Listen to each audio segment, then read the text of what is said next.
You're not addicted to your phone. You're starving for meaning, and dopamine is just the cheap substitute your brain settled for when nothing else was available. Here's the uncomfortable truth nobody wants to say out loud. The more you chase pleasure, the emptier you become. And that emptiness, it's not a void. It's your soul recognizing the counterfeit, refusing to pretend that another swipe, another video, another hit of digital novelty will ever fill what's actually missing. But there's something most people never discover. You can rewire this hunger itself.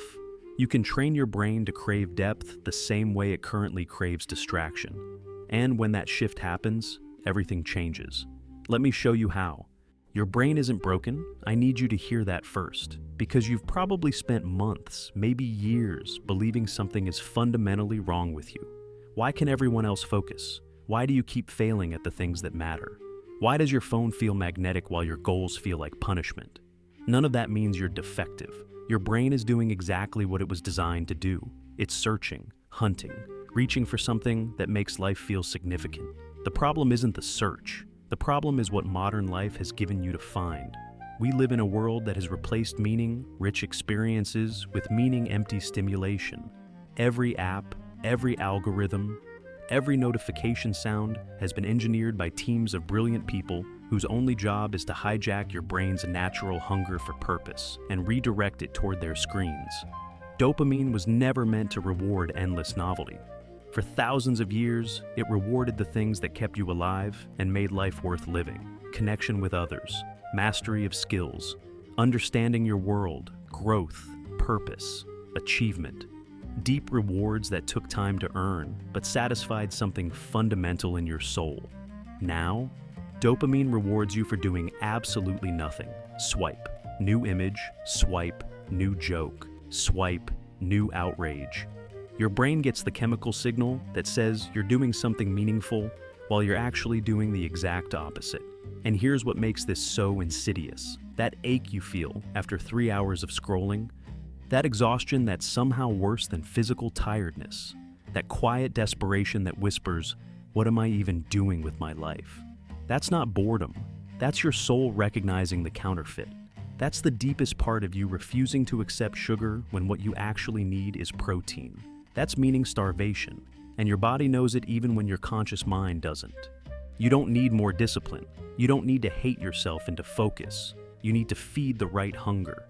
But here's what nobody tells you about that ache, about that restless dissatisfaction that follows you through every distracted day. It's not your enemy, it's a compass. Every time you close your phone after hours of scrolling and think, "What did I even do?" Every time you feel that hollow disappointment in yourself, every time you promise tomorrow will be different and then watch yourself reach for the same distractions again, your brain is trying to tell you something. You're searching for significance in a place that can only offer stimulation. Think about the last time you learned something that genuinely fascinated you. Not because you had to, not for a grade or a promotion, but because some part of you came alive in the discovery. Maybe it was how music theory explains why certain songs make you cry. Maybe it was understanding the physics behind why the sky changes color. Maybe it was a historical moment that suddenly made the present make sense. Remember that feeling? That specific quality of satisfaction? That's what your brain was designed to crave. Not the quick hit, the deep reward, not the swipe, the understanding, not the next video, the next level of mastery. Your brain evolved over millions of years to find profound joy in growth, in competence, in making connections between ideas, in the slow build of genuine skill. These are the experiences that released dopamine for your ancestors. These are the rewards that kept humanity curious, creative, and alive. And every single one of them requires something modern. Life has trained you to avoid effort before reward, as patience, focus, the willingness to sit with difficulty long enough for understanding to emerge. Social media gives you reward without effort. Learning gives you reward after effort. And your brain, desperate and starving and confused, keeps choosing the counterfeit because at least it's immediate. But the exhaustion you feel, that's not satisfaction. That's the metabolic cost of constantly consuming empty calories. Your brain is working overtime, processing thousands of images and sounds and micro stories, burning energy like crazy, and getting zero nutrition in return. You're not tired from doing too much. You're tired from doing nothing that matters. There's a reason why you can watch a 3-hour documentary about something obscure at midnight and feel energized afterward. But 15 minutes of social media leaves you depleted. One feeds you, the other just fills time. Your brain knows the difference even when you're not paying attention. So, how do we redirect this hunger? How do we teach your brain to crave the real thing again? 2 movements, 2 principles, both essential. First, you have to starve the shallow. And I know how that sounds, like punishment, like deprivation, like one more thing to hate yourself for not being able to maintain. But that's not what this is. This is about creating space for real satisfaction to register again. Right now, your dopamine baseline is so elevated, so constantly stimulated, that only the most intense experiences even register as pleasurable. It's like living next to a highway. At first, the noise is unbearable. Then you stop noticing it. Then you can't hear birds anymore. Then you forget birds even make sound. Your brain has been living next to a dopamine highway for so long that it's forgotten what silence feels like, what simplicity feels like, what a single beautiful thing, experienced fully, feels like. We need to turn off the highway. 15 minutes, every single day. Complete boredom, no phone, no music, no podcast, no stimulation. Just you and the terrifying simplicity of your own thoughts. Walk outside without devices. Sit and watch the sky. Stare at a wall if you have to. Let your mind wander. Let it settle. Let it remember what it's like to exist without constant input. The first time you try this, it will feel excruciating. Your brain will scream. Your hands will itch for your phone. You'll think of 17 urgent things you suddenly need to check. You'll feel anxious, restless, almost desperate. Perfect. That's how you know it's working. That discomfort, that's not boredom, that's withdrawal. That's your brain realizing its usual drug isn't coming and panicking because it's forgotten how to function without it. Sit with it anyway. After 3 days, something shifts. After a week, something opens. Your baseline starts to lower, the noise starts to fade, and suddenly, like hearing birds again after years of highway traffic, simpler pleasures begin to register. A good conversation feels like an event. A chapter in a book feels satisfying. A new idea feels exciting. Your brain, starved of its usual feast of constant novelty, becomes grateful for smaller meals, real meals, meals with actual nutrition. This is not about becoming a monk or rejecting modern life. This is about recalibrating your sensitivity so that real experiences can compete with engineered ones, so that depth can feel as compelling as distraction. Think of it like resetting your taste buds. If you eat candy all day, a strawberry tastes like nothing. But fast from sugar for a week, and that same strawberry explodes with flavor. Your brain works the same way. But reducing the noise is only half the equation. You also have to feed the deep. If you want a question that will actually change your relationship with your own attention, here it is. What's one thing you've been wanting to learn deeply, but keep replacing with quick distractions? Not something you think you should learn. Not something that would look good on a resume. Something that genuinely makes you curious. Something that, if you're honest, you kind of ache to understand. Maybe it's how to actually play that instrument collecting dust in your closet. Maybe it's the history behind something you've always taken for granted. Maybe it's a skill you've convinced yourself you're too old, or too busy, or too distracted to ever actually learn. You know that feeling when you close your phone after hours and think, what did I even do? You're not alone in that. Thousands of people feel that exact emptiness every single day. That quiet shame, that sense of time stolen from your own life. Type meaning in the comments if you're ready to stop feeding the wrong hunger, because your comment might be exactly what someone else needs to see today. It might be the thing that makes them realize they're not broken either, just starving for something real. Now, how do we make meaning irresistible? How do we transform learning from obligation into exploration? How do we trick your brain into craving depth the way it currently craves distraction? If you found this helpful so far, hit subscribe.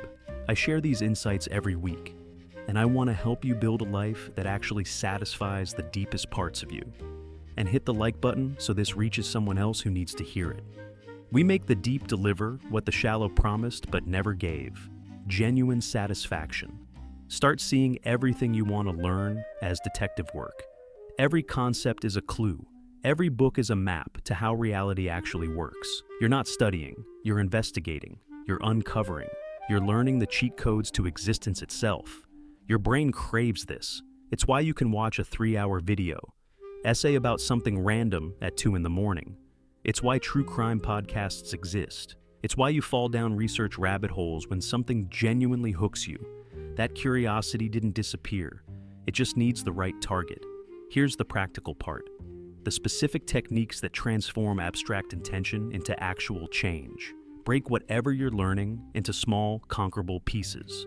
Not because you need to trick yourself, but because your brain was designed to love progression. After each section, put a check mark.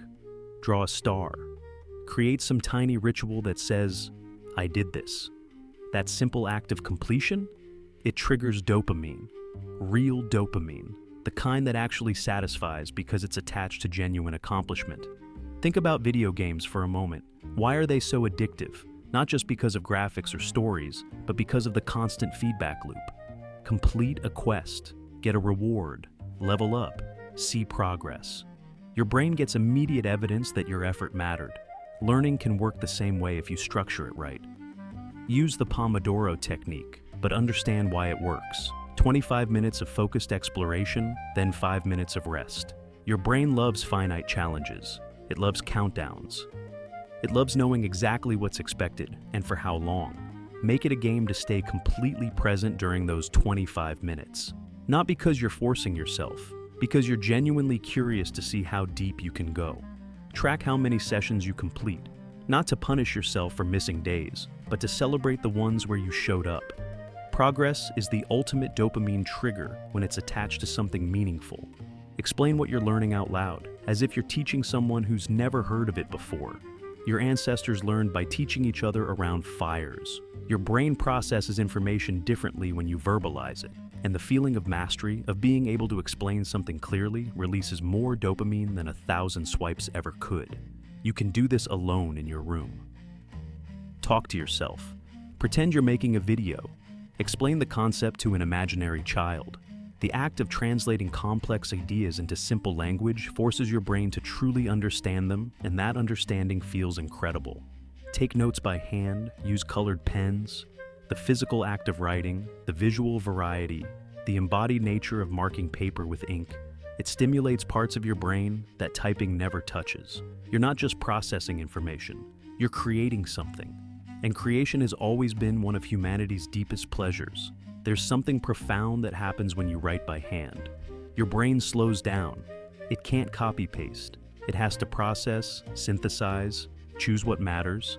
This friction, this slight difficulty, is exactly what makes the learning stick. Make connections. Weave new knowledge into your existing story. Studying economics? Think about why your favorite brand just raised their prices. Learning biology? Connect it to what happens in your own body when you exercise. Psychology? Use it to understand the last argument you had. When learning stops being abstract and starts being applicable, your brain lights up. Because now it's not just information, it's power, it's understanding, it's the ability to navigate reality with more skill than you had yesterday. This is what separates memorization from genuine learning. Memorization is storing facts. Learning is building new neural pathways that change how you see the world, and your brain can feel the difference. Create a physical space that signals, this is where I go deep. It doesn't have to be fancy. A specific chair, a clear desk, a particular playlist that you only use for focused learning. Your brain loves environmental cues. It loves knowing, when I'm here, this is who I am. Remove every potential distraction from that space. Phone in another room, or at minimum, face down and silent. Browser tabs closed except what you need. This isn't about willpower. This is about designing your environment so that the path of least resistance leads toward depth instead of distraction. Set a specific time each day, not when you feel motivated, not when inspiration strikes. A specific time, same time, if possible. Your brain loves routine. It loves knowing this is when we do the thing. Motivation is unreliable. It comes and goes based on mood, energy, circumstances. But routine bypasses motivation entirely. You don't wait to feel like brushing your teeth. You just do it. Learning can become the same kind of automatic. This is where everything I've told you so far converges into something bigger. The ultimate shift happens when you approach learning with intention instead of obligation. When you stop studying for grades and start feeding your brain's natural hunger for understanding. Because here's what most people miss. This isn't really about learning techniques or dopamine hacks or productivity systems. This is about identity. Right now, you probably think of yourself as someone who struggles with focus, someone who gets distracted easily, someone who's just not naturally disciplined or curious or capable of deep work. Every time you reach for your phone instead of your goal, you reinforce that identity. Every time you scroll instead of study, you're not just wasting time. You're telling yourself a story about who you are, but identity isn't fixed. It's just the story you've been telling yourself so consistently that you started believing it's true. I've watched people reach for books instead of phones during free moments, not because they became superhuman, not because they're fundamentally different from you, but because they rewired their hunger. They trained their brain to associate depth with pleasure, understanding with satisfaction, growth with genuine reward. And once that happens, once meaning becomes your drug of choice, you don't need discipline anymore. You just need what naturally feeds you. Think about your favorite food. You don't need discipline to eat it. You don't need motivation. You crave it. Your mouth waters thinking about it. You look forward to it. That's what happens when learning becomes associated with genuine satisfaction instead of obligation. You start craving it. You start looking forward to it. You start choosing it naturally. The person who reaches for a book in a free moment isn't more disciplined than you. They just have different cravings, and cravings can be trained. This is the secret that productivity gurus won't tell you, because it can't be sold in a course. You don't build better habits by forcing yourself. You build them by becoming someone who naturally wants different things. Change your hunger, and your habits change themselves. Let me be specific about what to expect, because vague promises don't help anyone. Week 1. It will feel hard. You'll do your 15 minutes of silence and hate every second. You'll do your focused learning sessions and your mind will wander constantly. You'll question whether this is worth it, whether you're doing it wrong, whether you're the exception to the rule. You're not. This is normal. This is the withdrawal phase. Your brain is fighting you because you're taking away its favorite drug. Push through anyway. Not with gritted teeth and self-hatred, but with curiosity. Watch your resistance.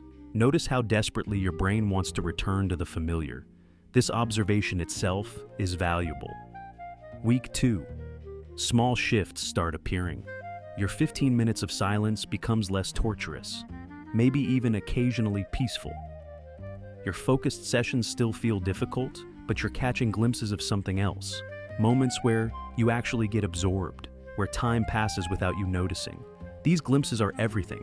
They're proof that the old neural pathways are still there, just buried under years of digital noise. Week 3, the change becomes undeniable. You start noticing that picking up your phone feels slightly less automatic, that sitting down to learn feels slightly less like pulling teeth. You catch yourself thinking about the thing you're learning at random moments, connecting it to other areas of your life. This is your natural curiosity waking up. Week 4. Something fundamental has shifted. You're not forcing yourself anymore, at least not as much. There are moments, maybe whole sessions, where you're genuinely engaged, where learning feels less like work and more like exploration, where you feel that old spark, that childlike wonder you thought you'd lost somewhere between school and adulthood. Month 2. If you've stayed consistent, you might not even recognize your old relationship with attention. You find yourself excited to learn, actually looking forward to your deep work sessions, reaching for meaningful activities and moments you used to fill reflexively with scrolling. Your friends might notice. You seem different lately. You are. You've remembered how to feed yourself. Month 3 and beyond. This becomes your new normal. Not that you never struggle or get distracted, but that your baseline has fundamentally changed. Depth feels good now. Understanding feels rewarding. Your brain has been retrained to crave meaning. The person you are now would seem impossible to the person you were 3 months ago, but it happened gradually, almost invisibly, one day at a time. Let me tell you why this isn't just another self-help fantasy. Your brain has something called neuroplasticity. It means your neural pathways, the physical structures that determine what you crave and how you think, can change based on what you repeatedly do. Every time you choose distraction, you strengthen the distraction pathway. Every time you choose depth, you strengthen the depth pathway. It's that simple and that hard. The reason most people fail isn't because they're weak or broken. It's because they try to change everything at once. They declare war on their habits, go to extremes, rely entirely on motivation, and then collapse back into old patterns when motivation inevitably fades. This approach is different because it works with your brain instead of against it. Small daily practices that gradually reset your baseline. Gentle rewiring instead of forced transformation. Building new cravings instead of fighting old ones. You're not trying to become a different person. You're trying to become who you were before your attention was stolen, before your natural curiosity was buried under layers of engineered distraction. That person is still in there, waiting. Here's something I need you to understand, and it might be the most important thing in this entire video. You've spent years, maybe your whole life, training your brain to crave the shallow. Every video, every scroll, every quick hit has been conditioning. Thousands of hours of practice teaching your brain that this is what satisfaction looks like. Now you know the truth. You can train it to crave the deep just as powerfully. And the beautiful thing, your brain wants this. It's been trying to tell you this whole time. Every moment of emptiness after hours of scrolling, every pang of regret, every time you've looked at someone genuinely engaged in something meaningful and thought, I wish I could feel that way. You can. You were designed to. Your ancestors didn't have to force themselves to be curious. Curiosity kept them alive. Understanding their environment meant survival. Mastering skills meant thriving. Their brains were wired to find deep satisfaction in learning because learning mattered. Your brain has that same wiring. It never went away. It just got buried. The empty ache you feel right now, it's not weakness. It's not proof that something is wrong with you. It's your soul refusing the counterfeit. It's the deepest part of you staying loyal to what actually matters, waiting patiently for you to remember what real satisfaction feels like. That ache is holy. It's your inner compass pointing toward meanings in a world designed to keep you distracted from it. Start tonight. Not tomorrow, not Monday. Tonight. 15 minutes of silence. Just you and your thoughts and the terrifying, liberating simplicity of existence without constant input. Sit with whatever comes up. The boredom, the anxiety, the restlessness. All of it is information. Then 25 minutes exploring something that genuinely fascinates you. Not should fascinate you, actually does. Something you've been wanting to understand but kept putting off because there was always something easier to do. No phone nearby, no tab switching, no multitasking. Just you and one thing, giving it the gift of your full attention. That's it.